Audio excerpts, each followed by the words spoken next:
கொட்டும் மழையில கூட அபாரமாக செயல்பட்ட நம்ம இந்திய அணி.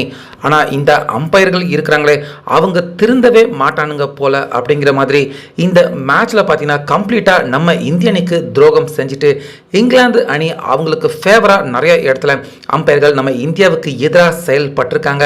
ஆனாலுமே எல்லாத்தையுமே கடந்து நம்ம தமிழக பிளேயர்கள் ஒன்றில் 2 2 தமிழக பிளேயர்கள் இன்னைக்கு இந்த 5வது டெஸ்ட் மேட்ச் ஆட்டத்தின் டே 1ல் நம்ம இந்திய அணியின் மானத்தை காப்பாற்றிருக்காங்க.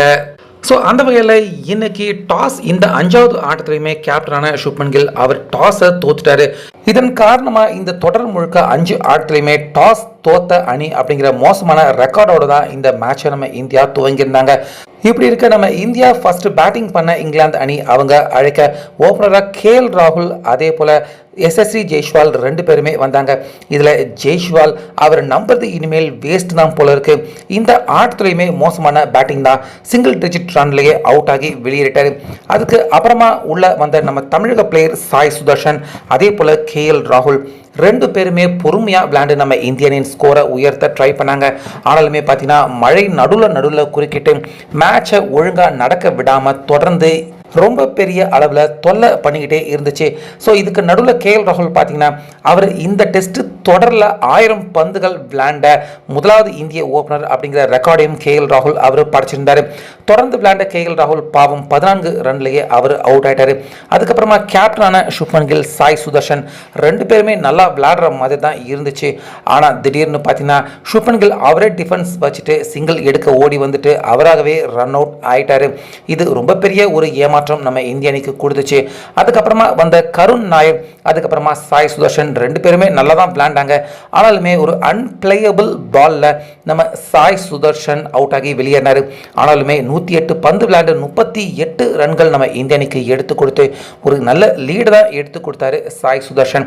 அதுக்கப்புறமா ஜடேஜா வந்தார். நல்லா தான் ஃபார்மில் இருக்கார் ஜடேஜா, பெரிய ஸ்கோர் அடிப்பார் அப்படின்னு பார்த்தா 9 ரன்ல அவுட் ஆயிட்டாரு. அதுக்கப்புறமா த்ருவ் ஜுரல் அவர் கூட 19 ரன்னுக்கே அவுட் ஆயிட்டாரு.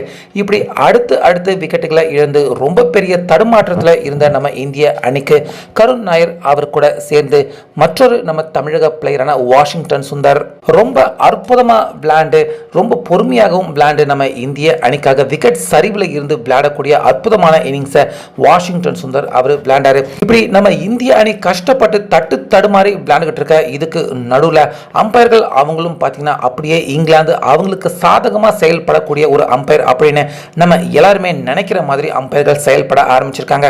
அதாவது த்ருவ் ஜுரல் அவர் அவுட் ஆகிறதுக்கு முன்னாடி கரெக்டாக ஒரு LBW சான்ஸ் பார்த்தீங்கன்னா இங்கிலாந்து அணி அவங்களுக்கு கிடைச்சிருக்கும். ஸோ அந்த பால் வந்து நோ பால். ஆனால் இங்கிலாந்து பிளேயர்கள் எல்லாருமே ரிவ்யூ கேட்டுக்கிட்டு இருப்பாங்க அம்பையர் கிட்ட. அம்பையர் அவுட் தரல அப்படின்னதுமே சரி நம்மளே ரிவ்யூ எடுக்கலாம் அப்படின்னு எல்லாருமே கூடி பேசுகிற நேரத்தில் அம்பையர் பார்த்தீங்கன்னா அந்த பால் நோ பால் அப்படின்னு அவங்க ரிவ்யூ எடுக்கிறதுக்கு முன்னாடியே அம்பையர் அவருடைய டிசிஷனை கொடுத்துருப்பாரு. ஸோ பொதுவாக பார்த்தீங்கன்னா அந்த 15 நொடி அதுக்கு அப்புறமாக தான் அந்த நோ பால் சிக்னலையே அம்பையர் கொடுக்கணும். ஆனால் அவங்க எங்கே ரிவ்யூ எடுத்துட போகிறாங்க, ரிவ்யூ வேஸ்ட் ஆகிடும் இங்கிலாந்துக்கு அப்படின்னு அம்பையர் அவசரமாக நோ பால் அது அப்படிங்கிறத உண்மையிலே நோ பால் தான் அது. ஆனாலுமே நோ பால் சிக்னலை அம்பையர் அந்த 15 நொடிக்கு முன்னாடியே அவர் கொடுத்துருக்காரு. ஸோ இது அம்பையர்கள் இங்கிலாந்துக்கு சாதகமாக செயல்படுறாங்க அப்படின்னு நம்ம இந்திய கிரிக்கெட் ரசிகர்கள் எல்லாருமே அம்பையர்களை பெலாசி தள்ளிக்கிட்டு இருக்காங்க. அது மட்டும் இல்லாமல் இன்னைக்கு மழை விட்டு பேஞ்சுது. பிளேயர்கள் எல்லாருமே உள்ளே போயிட்டு வெளியே வரதுமாக தொடர்ந்து இருந்துச்சு. ஸோ நம்ம இந்தியா பேட்டிங் பண்ணிக்கிட்டே இருக்காங்க. அவுட்ஃபீல்டு எல்லாமே பார்த்தீங்கன்னா இன்னைக்கு நம்ம இந்திய பிளேயர்கள் அடித்த பெரும்பாலான பால் எதுவுமே 4 போகலை, எல்லாமே 2 ரன் டபுள் ரன் தான் போகுது.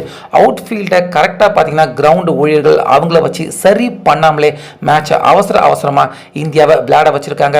அதே போல மைதானம் ஃபுல்லாகவே பார்த்தீங்கன்னா எங்கேயுமே கிளியர் பண்ணாமல் அவசரமாக இந்தியாவை விளையாட வச்சதால நம்ம இந்தியன் பேட்ஸ்மேன்களும் இன்னைக்கு சீக்கிரமாகவே விக்கெட் இழக்கிறதுக்கு இந்த ரீசனும் பார்த்தீங்கன்னா முக்கியமான காரணமாக இருந்திருக்கு.